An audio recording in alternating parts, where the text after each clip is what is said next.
ഇന്ത്യയെ സംബന്ധിച്ച് വളരെ പ്രധാനപ്പെട്ട ഒരു തീരുമാനം. ദുബായിലെ അല്ലെങ്കിൽ യു എയിലെ, ദുബായ് എന്നല്ല, യു എയിലെ വളരെ പ്രധാനപ്പെട്ട ഫുജൈറ പോർട്ട്. ഫുജൈറ പോർട്ടിൽ ഇന്ത്യക്ക് ചില അവകാശാധികാരങ്ങൾ കിട്ടാൻ പോവുകയാണ്.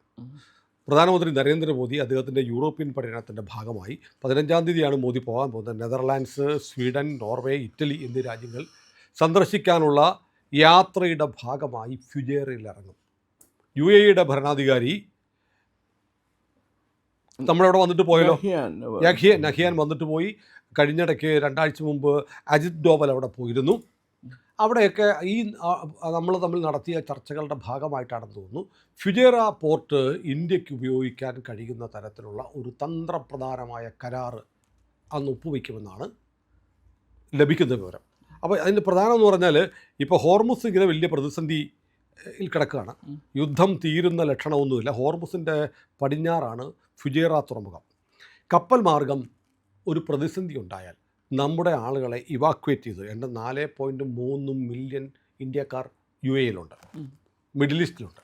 അവരെ ഒരു അടിയന്തര ഘട്ടം വന്നാൽ ഇവാക്വേറ്റ് ചെയ്യാൻ, ഇനി ദുബായ് പോർട്ടുമായി ആക്സസ് ഇല്ലാതായാൽ തന്നെ ഫുജൈറ നമുക്ക് ആക്സസ് കിട്ടിയാൽ അതിലെ ഇവാക്വേറ്റ് ചെയ്യാൻ പറ്റും.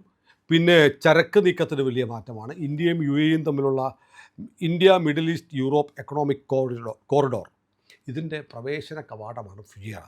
അപ്പോൾ യു എ ഇ എന്ന് പറയുന്ന ഇസ്ലാമിക രാജ്യം, ഗൾഫ് രാജ്യം, ഇന്ത്യക്കൊരു വലിയ സമ്മാനം കൊടുക്കുകയാണ്. ഫുജൈറ പോർട്ടിൽ ഇന്ത്യയുമായി സഹകരണം ഉണ്ടാകുന്നു. അതിനുവേണ്ടി ഈ യൂറോപ്യൻ പര്യടനത്തിനിടെ മോദി അവിടെ ഇറങ്ങാൻ പോവുകയാണ്. നഹിയാൻ വളരെ പെട്ടെന്ന് 3.5 മണിക്കൂർ ഇങ്ങോട്ടും പിന്നെ 3.5 മണിക്കൂർ അങ്ങോട്ടും യാത്ര ചെയ്ത് 40 മിനിറ്റ് മോദിയോട് സംസാരിക്കാൻ വന്നു. എന്താണ് സംസാരിച്ചതെന്ന് നമുക്കറിയില്ല. പാകിസ്ഥാനുമായിട്ടുള്ള യു എയുടെ ബന്ധം വല്ലാതെ വഷളാണ്. യു എയിൽ നിന്ന് എൻ്റെ 15,000 ആളുകളെയാണ് നാട് കടത്താൻ പോകുന്നത്. അതിൽ 1000 പാകിസ്ഥാനികളെ കയറ്റി അയച്ചു കഴിഞ്ഞു. അതുകൂടാതെ സൗദി അറേബ്യയും യു എയും തമ്മിലുള്ള ബന്ധവും അത്ര നല്ലതല്ല. അതുകൊണ്ട് ഇന്ത്യയുമായി കൂടുതൽ കരുത്തുറ്റ ഒരു ബന്ധമുണ്ടാക്കാൻ യു എ ആഗ്രഹിക്കുന്നു. കഴിഞ്ഞ ദിവസം ഒരു സംഭവം ഉണ്ടായി. കാരണം ഇപ്പോൾ ഇറാൻ അറബ് രാജ്യങ്ങൾക്ക് നേരെ, ഗൾഫ് രാജ്യങ്ങൾക്ക് നേരെ ആക്രമണം നടത്തിക്കൊണ്ടിരിക്കുകയാണ്. ഫുജൈറ തുറമുഖത്തേക്ക് ഇറാൻ മിസൈലുകൾ അയച്ചു, ഡ്രോണുകൾ അയച്ചു. ഇന്ത്യ അതിശക്തമായിട്ട് അപലപിച്ചു.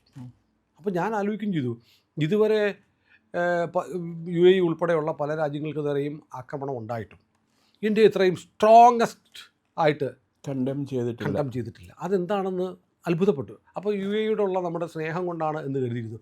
ഇപ്പോഴാണ് ഇത് വ്യക്തമായത്. ഫുജൈറ ഇന്ത്യക്ക് ഉപയോഗിക്കാൻ പറ്റുന്ന തരത്തിലുള്ള കരാർ ഒപ്പിടാൻ പോവുകയാണ് 15-ാം തീയതി. അപ്പോൾ ഇത് നോക്കുമ്പോൾ അറബ് ലോകം, ഗൾഫ് ലോകം ഇന്ത്യയെ വളരെ വിശ്വസ്തയോടെ കാണുന്നു. മാത്രമല്ല ആ മേഖലയിലെ ജിയോപൊളിറ്റിക്സിൽ, ഭൗമരാഷ്ട്രീയത്തിൽ വലിയ മാറ്റമുണ്ടാക്കാൻ ഇന്ത്യയുടെ സഹായം അനിവാര്യമാണ് എന്ന് യു എ ഇ പോലെയുള്ള അതിസമ്പന്നമായ, അതിപ്രബലമായ ഒരു രാജ്യം ആഗ്രഹിക്കുന്നു എന്നതിൻ്റെ തെളിവല്ലേ ഇത്? തീർച്ചയായിട്ടും. സുനിൽ ഓർമ്മയില്ലേ, നമ്മളൊരു വീഡിയോ ചെയ്തിരുന്നു, U A E organisation of export countries എന്ന് പിന്മാറി ഇന്ത്യയായിട്ട്. പക്ഷേ ഫ്രീ ട്രേഡ് ഉണ്ട്. അതെ. അപ്പോൾ എന്ത് പറ്റുമെന്ന് വെച്ചാൽ യു എ ഇക്ക് ഒരു ദിവസം മൈൻ ചെയ്യാവുന്ന ക്രൂഡ് ഓയിലിൻ്റെ ലിമിറ്റേഷൻ എല്ലാം ഇനി കാറ്റിൽ പറത്തിയത്. 3.5 മില്യൺ ബാരലിനപ്പുറത്ത് മൈൻ ചെയ്യാൻ പറ്റുമെന്നാണ് ഒപ്പക്കിൻ്റെ വ്യവസ്ഥ. അവർക്കിനി അതൊന്നും ബാധകമല്ല. അതുപോലെ അന്താരാഷ്ട്ര വിപണിയിൽ അവർ വിൽക്കുന്ന എണ്ണ ഇന്ന വിലയ്ക്ക് വിൽക്കാൻ പാടുള്ളൂ എന്ന് ഒപ്പക്കിൻ്റെ നിർബന്ധം ഉണ്ടായിരുന്നു, നിയമം ഉണ്ടായിരുന്നു. അതൊന്നും അവർക്ക് ബാധകമല്ല. ഈ എണ്ണ വിൽക്കുന്നത് ഡോളറിലായിരിക്കണം എന്നുള്ള നിർബന്ധം ഉണ്ടായിരുന്നു. അതും ബാധകമല്ല. നമ്മൾ കറൻസി ഇന്ത്യൻ രൂപ കൊടുത്തിട്ട് യു എ നിന്ന് വാങ്ങും. ഇപ്പോൾ ഇന്ത്യയുടെ പൊതുമേഖലയിലുള്ള റിഫൈനറികളുണ്ട്, സ്വകാര്യ മേഖലയിലുള്ള റിഫൈനറികളുണ്ട്. അവിടേക്ക് മുഴുവനും എന്തോരം എണ്ണ കിട്ടിക്കഴിഞ്ഞാൽ അത് റിഫൈൻ ചെയ്യാനായിട്ടുള്ള കപ്പാസിറ്റി നമുക്കുണ്ട്. നമുക്കത് ഒരു ട്രാൻസിറ്റ് പോയിൻ്റ് ആയിട്ട് തന്നെ ഇന്ത്യൻ റിഫൈനറീസിന് അവർക്ക് ഉപയോഗിക്കാം. അതൊന്ന്. 2, ഇപ്പോൾ ഇന്നലെ രാത്രിയിലത്തെ വാർത്ത, ഇറാൻ പ്രസിഡൻറ്റ് ട്രംപിന് കൊടുത്ത സന്ദേശം, അതായത് പാകിസ്ഥാൻ പ്രധാനമന്ത്രി ഷറഫ് വഴി കൊടുത്ത സന്ദേശം അമേരിക്ക തള്ളി. അവർ പറഞ്ഞു, ഞങ്ങൾ പറഞ്ഞിട്ടുള്ള ഒരു കാര്യവും അവർ പരാമർശിച്ചിട്ടില്ല, ഞങ്ങൾ പറയുന്ന കാര്യം അഗ്രി ചെയ്യാതെ, 2 കാര്യമേ ഞങ്ങൾ ചോദിക്കുന്നുള്ളൂ, അത് അഗ്രി ചെയ്യാതെ ഞങ്ങൾ ഒരിക്കലും ഈ യുദ്ധം നിർത്താൻ പോലുള്ള, യുദ്ധം കടുപ്പിക്കാനായിട്ടാണ് സാധ്യത എന്ന് പറഞ്ഞു. അവരുടെ പ്രധാന ഡിമാൻഡ് നേരത്തെ പറഞ്ഞ പോലെ തന്നെ എൻറിച്ച്ഡ് യുറേനിയം അവരുടെ കയ്യിലുള്ളത് മുഴുവനും ഇൻ്റർനാഷണൽ ആറ്റമിക് എനർജി ഏജൻസിനെ ഏൽപ്പിക്കണം. പ്ലൂട്ടോണിയം ഉണ്ട്. പ്ലൂട്ടോണിയം അതുപോലെ ഇനി മേലാൽ പ്ലൂട്ടോണിയം റീപ്രോസസ് ചെയ്യാൻ പറ്റില്ല സ്പെൻഡ് ഫ്യൂവലിൽ നിന്ന്. ആ പ്ലൂട്ടോണിയം വെപ്പൺ ഗ്രേഡ് പ്ലൂട്ടോണിയം ആണെന്ന് പറയുന്നു. ഒരു അമേരിക്കൻ സൈനിക എക്സ്പേർട്ട് അവരുടെ ലേഖനത്തിൽ അവരുടെ ഒരു പ്രൊഫഷണൽ ജേണലുണ്ട്, അതിനകത്ത് എഴുതിയിരിക്കുന്നത് ഇറാൻ്റെ കയ്യിൽ 200ഓളം അണുബോംബുകളുണ്ടെന്നാണ് പറഞ്ഞിരിക്കുന്നത്. അപ്പോൾ ഇതെല്ലാം ബോംബുകൾ ഉണ്ടാക്കാനുള്ള കഴിവിനേക്കാൾ അവർ ബോംബ് നിർമ്മിച്ചു കഴിഞ്ഞു എന്നാണ് അവർ എഴുതിയിരിക്കുന്നത്. ഞാൻ മറ്റേ സ്കൊളോസ്കി എന്നൊരു പേര് പറഞ്ഞു, ഞാൻ ഓർക്കണില്ല. അപ്പം ഈ സാഹചര്യത്തിൽ ഇസ്രായേൽ പറഞ്ഞിരിക്കണോ ലെബനനും ഞങ്ങളും തമ്മിലുള്ള സമാധാന, അതായത് വെടിനിർത്തൽ കരാറ്, അത് ലെബനൻ ഇപ്പോൾ ലെബനോണിലേക്ക് ഇസ്രായേൽ ആക്രമണം നടത്തുകയാണ്. അവർ വേറെ ഈ ലെബനൻകാർ ഇസ്രായേലിനെ കയറി അവരുടെ ക്യാമ്പിൽ കൊണ്ട് ബോംബിട്ടു. ഒരാവശ്യമില്ലാത്ത പണിയാണ് അവർ ചെയ്തത്. ഇപ്പോൾ ഇസ്രായേൽ ബെഞ്ചമിൻ നെതന്യാഹു പറഞ്ഞ് ഞങ്ങൾ ശക്തിയായിട്ട് തിരിച്ചടിക്കുന്നതാണ് പറഞ്ഞിരിക്കുന്നത്, നടന്നുകൊണ്ടിരിക്കുക. അപ്പോൾ ഈ ഒരു പശ്ചാത്തലത്തിൽ അതുമാത്രമല്ല, ഇന്ത്യക്ക് ഒരു എന്താ പറയുക, മറ്റേ ഇന്ത്യനെ കുത്തിപ്പിഴിഞ്ഞ് പൈസ മേടിക്കുമല്ലോ UAE, ആ കാര്യം തീർച്ചയാണ്. ഒരു നേരും നെറിയും ഉള്ള ഒരു രാജ്യമായിരിക്കും ഇന്ത്യ ആയിട്ടുള്ള നേരുനെറിയുള്ള കച്ചവടം അവർ നടത്തുള്ളൂ. കാരണം പിന്നെ വേറെ നമ്മളറിയാത്ത പല കാര്യങ്ങളും ഡിപ്ലോമസിയിൽ നടക്കുന്നുണ്ടാവുമല്ലോ. അവരുടെ ആ രാജ്യത്തിൻ്റെ എന്തെങ്കിലും താല്പര്യമുള്ള കാര്യങ്ങളൊക്കെ ഉണ്ടാവും, ഈ UAEയുടെ താല്പര്യങ്ങളുള്ള പല കാര്യങ്ങളുണ്ടാവും. അതിപ്പോൾ ഇന്ത്യക്ക് ചെയ്തു കൊടുക്കാൻ പറ്റുന്നതാണെങ്കിൽ ഇന്ത്യ ചെയ്തു കൊടുക്കും. അല്ല, സ്വാഭാവികമായും പാകിസ്ഥാൻ സൗദി അറേബ്യയുടെ സുരക്ഷയൊക്കെ ഏറ്റെടുക്കും, സൈനിക കരാറുണ്ടാക്കി. അപ്പോൾ UAEയും സൗദി അറേബ്യയും തമ്മിലുള്ള ബന്ധം നന്നല്ല, വഷളായിക്കൊണ്ടിരിക്കുകയാണ്. യമനുമായി ബന്ധപ്പെട്ട്, സെക്കോത്ര ദ്വീപുമായി ബന്ധപ്പെട്ട ഇഷ്യൂ, അങ്ങനെ കുറേ ഇഷ്യൂസ് ഉണ്ട്. വളരെ മോശപ്പെട്ട ബന്ധമാണ്. ആ സമയത്ത് UAEയുടെ സൈനിക ശാക്തീകരണത്തിന് ഇന്ത്യയുടെ സഹായം തേടാം. അതെ തീർച്ചയായിട്ടും. പിന്നെ അത് മാത്രമല്ല, പാകിസ്ഥാനും UAE ആയിട്ടുള്ള ബന്ധവും ഈ പറഞ്ഞ വളരെ മോശമാണ്. അതുകൊണ്ട് സൗദി അറേബ്യയും പാകിസ്ഥാനുമായിട്ട് ഒരു ഉഭയകക്ഷി ചർച്ച ഒപ്പിട്ടിട്ടുണ്ട്, കരാർ ഒപ്പിട്ടിട്ടുണ്ട്. സൗദി അറേബ്യനെ ആരെങ്കിലും ആക്രമിച്ചാൽ അല്ലെങ്കിൽ പാകിസ്ഥാൻ ആരെങ്കിലും ആക്രമിച്ചാൽ ഇവർ പരസ്പരം സഹായിക്കും എന്ന് പറഞ്ഞു. അപ്പോൾ ഇന്ത്യ നാളെ പാകിസ്ഥാനെ ആക്രമിച്ചാൽ എന്താ ഈ ഭീകര പ്രവർത്തനത്തിൽ ദേഷ്യപ്പെട്ട് ഇന്ത്യ അവർക്കെതിരെ എന്തെങ്കിലും ആക്രമണം അഴിച്ചുവിട്ടാൽ സൗദി അറേബ്യൻ പട്ടാളം ഇന്ത്യനെ ആക്രമിക്കാനായിട്ട് വരില്ല എന്നൊരു ഗ്യാരണ്ടി ഇല്ല. പക്ഷെ വേറെ കാര്യമുണ്ട്, ഇതിനിടയ്ക്ക് പാകിസ്ഥാനിൽ കയറി അഫ്ഗാനിസ്ഥാൻ നല്ല പണി കൊടുത്തു, എന്നിട്ട് സൗദി പട്ടാളം വന്നില്ല. അവർക്ക് ഇതൊരു വളരെ സെൻസിറ്റീവ് ആയിട്ടുള്ള ഇഷ്യൂ ആണ് ഇത്, ഈ പാകിസ്ഥാൻ സൗദി അറേബ്യ ബന്ധം, ഈ കരാറും. കാരണം ഇവരിതൊന്നും ആലോചിച്ചിട്ടുണ്ടാവില്ലേ ഇത് ഒപ്പിട്ടപ്പോൾ. സൗദി അറേബ്യ ഇന്ത്യയായിട്ട് നല്ല ബന്ധമാണ്, നരേന്ദ്രമോദിയായിട്ട് വളരെ നല്ല ബന്ധമാണ് MBS. സൗദി അറേബ്യയിലെ ഏറ്റവും വലിയ സമ്മാനം എന്താണ് പറയുന്നത്, ആദ്യമായിട്ടൊരു വിദേശ രാഷ്ട്ര തലവന് കൊടുക്കുന്ന മോദിക്കാണ്. അതാണ്. അപ്പോൾ പിന്നെ ഈ പാകിസ്ഥാനുമായിട്ട് കരാറുണ്ടെന്ന് പറയുന്നത് വലിയ കാര്യമൊന്നുമില്ല, ഇന്ത്യ ഒഴികെ. ഇപ്പോൾ ചിലർ പറയത്തില്ലേ, ഞാൻ കൂടെ ഉണ്ടാവും നിനക്കൊരു പ്രശ്നം വരുന്നത് വരെ. അല്ല, ഇതിപ്പോൾ വളരെ ഈ ഫിജേറയിലൊക്കെ മറ്റേ ആക്രമണത്തിന് ശക്തിയായി അപലപിച്ചത് UAE ഗവൺമെന്റിന്റെ ഒരു മൊറൽ ബൂസ്റ്ററാണ്. അപ്പോൾ തീർച്ചയായിട്ടും അവരതിന് നന്ദി സൂചകമായിട്ട് ഇന്ത്യയോടൊപ്പം നിൽക്കും ഞങ്ങൾ ഇന്ത്യയോടൊപ്പം നിൽക്കും എന്നുള്ള ഒരു പ്രസ്താവന വരാൻ സാധ്യതയുണ്ട്.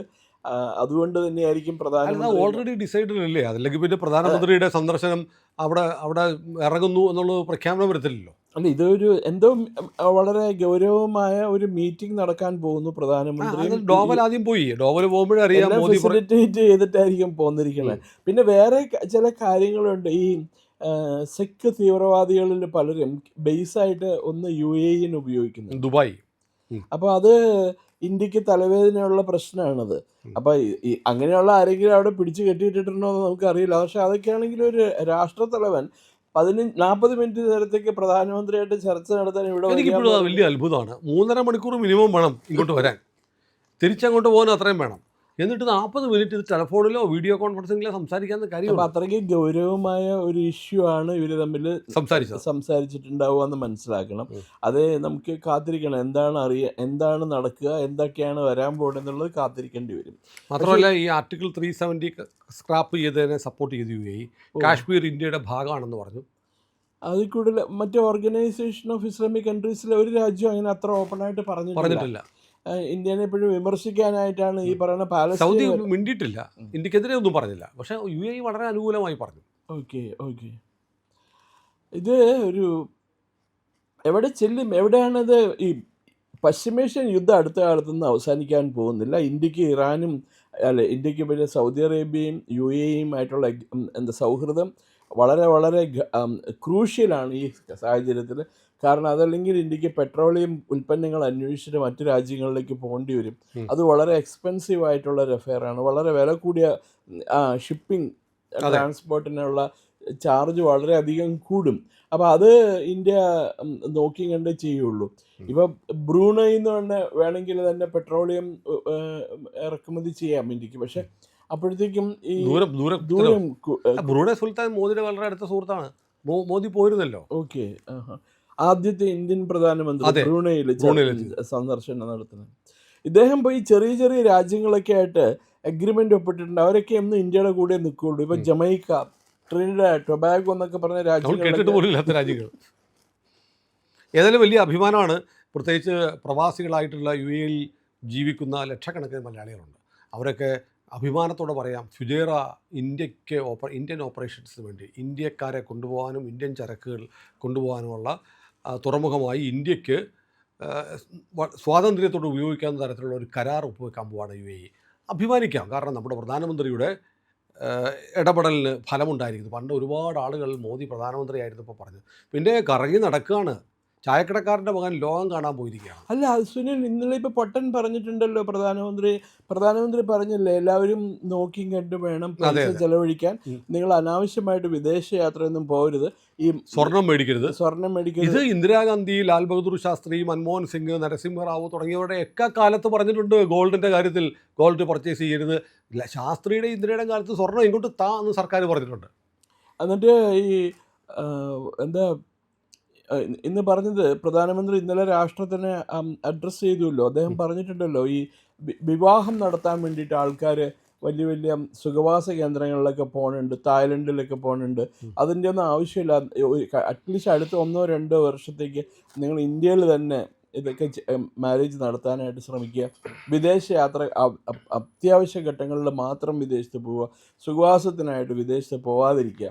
യാത്ര പദ്ധതികളൊക്കെ ഇങ്ങനെ ആസൂത്രണം ചെയ്യുക.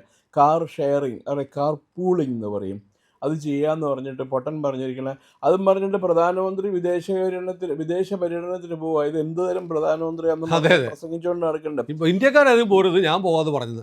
പിന്നെ ഈ പറയുന്നത് ഇവനെ പറഞ്ഞുവിടാൻ പറ്റുമോ? ലോകം ഞാനോ സാറോ നമ്മുടെ പ്രേക്ഷകരോ പോകുന്ന പോലല്ലോ രാജ്യത്തലവൻ പോകുന്നത്. അതെ അതെ, അത് മാത്രമല്ല, രാജ്യത്തലവൻ പോകേണ്ടത് തന്നെയാണ്. ഈ സബ്ലൈജ്ഡ് പോയി എല്ലാ രാഷ്ട്രങ്ങളായിട്ട് ചർച്ച നടത്തി ഇന്ത്യയുടെ ഇൻട്രസ്റ്റ് ശക്തിപ്പെടുത്തേണ്ടതാണ് അദ്ദേഹം. അല്ല സാർ, വേറൊരു കാര്യമാണ് പ്രധാനമന്ത്രിയുടെ ഇന്നലത്തെ പ്രസ്താവനകളുടെ വരികൾക്കിടയിൽ വായിക്കാവുന്നൊരു കാര്യം, യുദ്ധം നീണ്ടുപോയേക്കാം, 1 വർഷം വരെ എടുത്തേക്കാം എന്നല്ലേ പറയുന്നത്. അതെ, തീർച്ചയായിട്ടും. 1 വർഷത്തേക്ക് നിങ്ങൾ യാത്ര ഒഴിവാക്കണം, സ്വർണം വാങ്ങുന്നതൊക്കെ മാറ്റിവെക്കണം എന്ന് പറഞ്ഞാൽ യുദ്ധം ഉടനെയെങ്കിലും തീരില്ല എന്ന് മോദിക്ക് മനസ്സിലായി. പക്ഷെ യുദ്ധം തീരില്ല എന്ന് നേരിട്ട് പറയാനും പറ്റൂല. അത് കൂടുതൽ ആശങ്കകൾ സൃഷ്ടിക്കും. ഈ പറഞ്ഞ പോലെ 43 ലക്ഷം ആൾക്കാരില്ലേ UAEയിൽ, എല്ലാം കൂടി പശ്ചിമേഷ്യയിൽ 1 കോടിക്ക് അടുത്ത്, 90 ലക്ഷത്തിന് 1 കോടിക്കിടയിൽ ആൾക്കാർ. അപ്പൊ അവരുടെയൊക്കെ മനസ്സിലുള്ള ഭയം ഒന്നും അങ്ങനെ അവരെ പ്രതികൂലമായി ബാധിക്കാതിരിക്കാൻ വേണ്ടിയിട്ടാണ്. അത് മാത്രമല്ല, യുദ്ധം തീരുകയാണെങ്കിൽ നമ്മുടെ ആളുകളെ ഇവാക്വേറ്റ് ചെയ്യണമെങ്കിൽ അതിനൊരു ബദൽ മാർഗമാണ് ഫുജൈറ. അതെ അതെ അതെ, വിമാനങ്ങൾ പറക്കുന്നില്ലെങ്കിൽ കപ്പലിൽ നിങ്ങളെ കൊണ്ടുവരും. ഇപ്പോഴേ നമ്മുടെ രക്ഷകനായി, നിങ്ങളുടെ ഓരോരുത്തരുടെയും രക്ഷകനായി പ്രിയപ്പെട്ട പ്രവാസികളായ ഗൾഫിലെ ജോലിയെടുക്കുന്ന പ്രിയപ്പെട്ട പ്രേക്ഷകരെ, നിങ്ങൾക്ക് വേണ്ടി നമ്മുടെ മോദി, നമ്മുടെ പ്രധാനമന്ത്രി അടുത്തൊരു പദ്ധതി ഒരുക്കിയിരിക്കുകയാണ്. ഒരു ക്രൈസിസ് വന്നാൽ നിങ്ങളെ സുരക്ഷിതരായി ജന്മനാട്ടിലേക്ക് തിരിച്ചു കൊണ്ടുവരാൻ നമുക്കൊരു തുറമുഖം UAEയിൽ നിന്ന് കിട്ടാൻ പോവുകയാണ്. അഭിമാനിക്കാവുന്ന നിമിഷമാണ്. മോദി അങ്ങോട്ട് വരുന്നുണ്ട്. നിങ്ങൾ കഴിയുമെങ്കിൽ അദ്ദേഹത്തെ കാണാൻ പറ്റുമെങ്കിൽ പോയി കാണുക. നമുക്ക് ഇതുപോലൊരു രക്ഷകനെ പോലെ, ഒരു ഗ്രഹനാഥനെ പോലെ നിൽക്കുന്നൊരു പ്രധാനമന്ത്രിയെ കിട്ടുന്നത് ആദ്യമാണ്. അഭിമാനിക്കാൻ നമുക്ക്. ഇത് പറയാൻ ഞങ്ങൾ മാത്രമേ ഉള്ളൂ. അതുകൊണ്ട് ഞങ്ങളുടെ കൂടെ നിൽക്കുക. ഞങ്ങളുടെ ചാനൽ സബ്സ്ക്രൈബ് ചെയ്തിട്ടില്ലെങ്കിൽ ഉറപ്പായും ഇപ്പോൾ തന്നെ ചെയ്യണം.